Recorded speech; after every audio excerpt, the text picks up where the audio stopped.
We open on Richard sharing some potentially exciting news to break up a otherwise lackluster Friday night dinner. You were on the phone? Long distance. God? London. God lives in London? My mother lives in London. You spoke with your mother? Yes, I did. She's fine. She sends her love, and she's coming to visit. What? This is somewhat of a minor plot hole, but I'm pretty sure it was implied earlier on in the season that Richard's mother had passed away, but since it wasn't too implicit, I'm prepared to overlook it here. I'm gonna get to meet my great-grandma? Lorelai the First. When? I was named after her. I figured.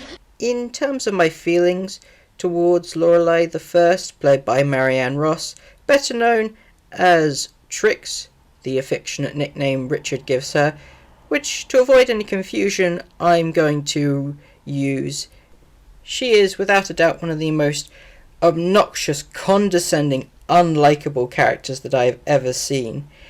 And outside of maybe Richard, is not afraid to insult and belittle the people around her.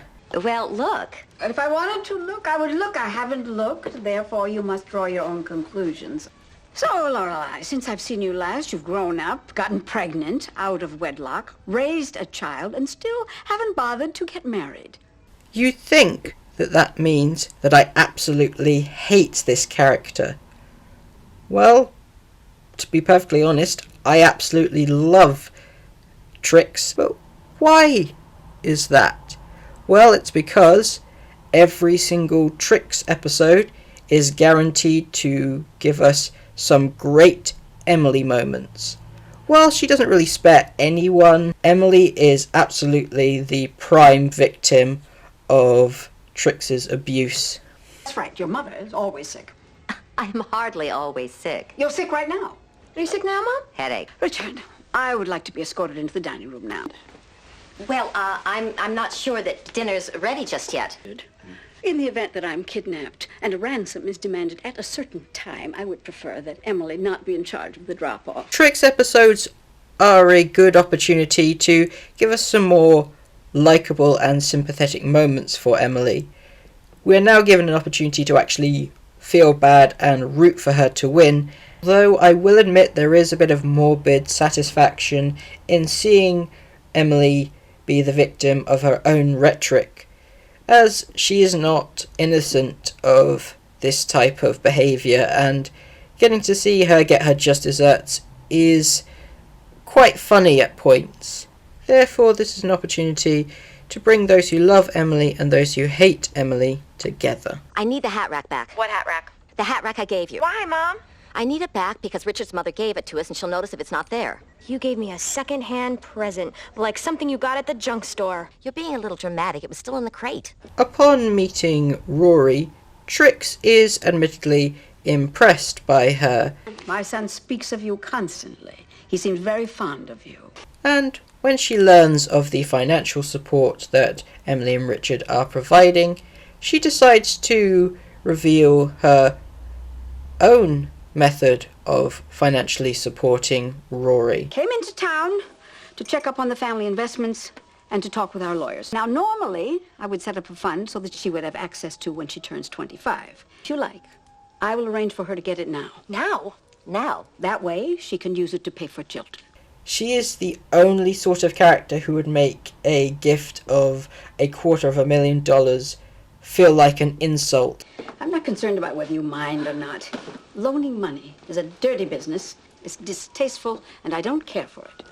This is a good demonstration to show, despite the similarities they may have, Trix and Emily are still very different characters, as Emily at least loves and cares for Lorelai and Rory and hates the idea of them no longer being in their lives. Now you listen to me. I don't care if she demeans me and looks down on me. I don't care if she thinks I've tarnished the Gilmore name. But that woman is horrible and selfish and she cannot get away with this. I won't let her. She'll never come back here, you know. Who? Mother? Of course she will. Lorelai. What? If she gets that money, Lorelai will never come back here. The only problem with that is that she is incredibly bad at communicating this fact. You're not honestly considering accepting that money, are you? Yeah, of course I'm considering it. I don't think that's very wise. I mean, you're the one who brags about how special your relationship with Rory is. I'm stunned that you want to jeopardize it like this. While to the audience, it's at least clear that Emily is projecting her own anxieties onto Lorelai. Of course, she knows that Rory wouldn't abandon her in the event of getting all that money, but there is enough of a seed of doubt in her mind to not immediately tell Rory about the money. And that anxiety begins to grow, which upsets her, and as a result she decides to confront Emily about it at the arranged meeting between her and Trix. I want you to say that you are sorry you tried to talk me out of taking this money. That you know there is no amount of money that could change the relationship Rory and I have. That's what I want you to say. Say that. I will not. This is just like you, to take something that should be great and twist it into something ugly. Why do you do that? What is wrong with you? But in an ironic turn of events, the immature display between Emily and Lorelai ends up taking the money out of the equation. I can see now that offering the trust fund was a bad idea. Rory is an incredibly mature kid. Oh, I'm sure she is. It's you I'm worried about. And I'm sure she gets it from you. So, while all of this was going on, what was Rory up to in this episode? Well, picking up some of the strands from the previous episode. We'll also need a king and queen. Rory, Tristan, What about you? You be queen. I'm going to be the head of parliament. I can't be queen. I'll be queen. There, make Madeline queen. Fine. You're queen, Tristan's king. I will have to give Tristan some degree of credit here, as he is written relatively well, and I suppose we're finally allowed an opportunity to see his more sympathetic and likeable side that Paris alluded to, that as of yet we haven't seen. I think I'm gonna swear off girls for a while. Huh. What? I'm sorry, nothing. You said you were going to swear off girls. It's funny. You don't think I can? Fortunately, however, Rory still has no interest in him. Instead, she suggests actually seeking out a relationship with someone who cares about him. Well, Tristan, he asked me out. No! Looks like we're going to have to do a Pink Lady's makeover on you. Turn you from a sweet Sandy into a slutty Sandy. You know, it's only just struck me the thematic links between the two stories. What about this? My mother says the color pink makes my head look small. This whole thing is so insane. Why? Tristan asking me out? Why would he do that? Tristan would be lucky to go out with someone like you. So, hopefully nothing bad goes wrong here. How'd it go last night? It went. It went well. Well, he picked me up. We went to dinner and a movie. I didn't use my note cards once, and he kissed me goodnight. You know, maybe we could do it again sometime. It was fun, and we should do it again. I mean, as friends. Oh. When Rory first suggested us going out, I thought the idea was crazy, but she made some good points. We do have a history, and hell, you never know, right? Even in his most likeable episode, Tristan is still an utter prick. Not your charity case. No, it's not like that. I'm sorry. I hate you. I'm sorry if Paris is upset, okay? But is it better that I keep dating her even though I like somebody else? Oh. Yeah. So, just to recap, she's lost Dean, Madeline, Louise, Paris. Is there anything else I'm forgetting? You lost out on $250,000 today. What? Ah, yes, that's it.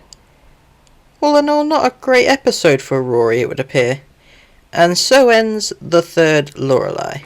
This was a really strong episode for both Emily and to a lesser extent Paris, as we get to see a deep dive into their emotional states and how, despite their issues, they are still likeable three-dimensional characters that we root for to win, even if their intentions aren't always made clear to the rest of the characters. Trix is a fun addition, and I look forward to all of her subsequent appearances, and the sooner we lose Tristan, the better. I hope you enjoyed this episode. Thank you for watching. If you haven't already, please support the channel by hitting subscribe, turning on notifications, liking, commenting, and you can find and follow me on social media at the links here. I'll see you for the next episode, Emily in Wonderland. I'll be the lady in waiting. Lady in waiting is not a political office. No, but they get all the sex.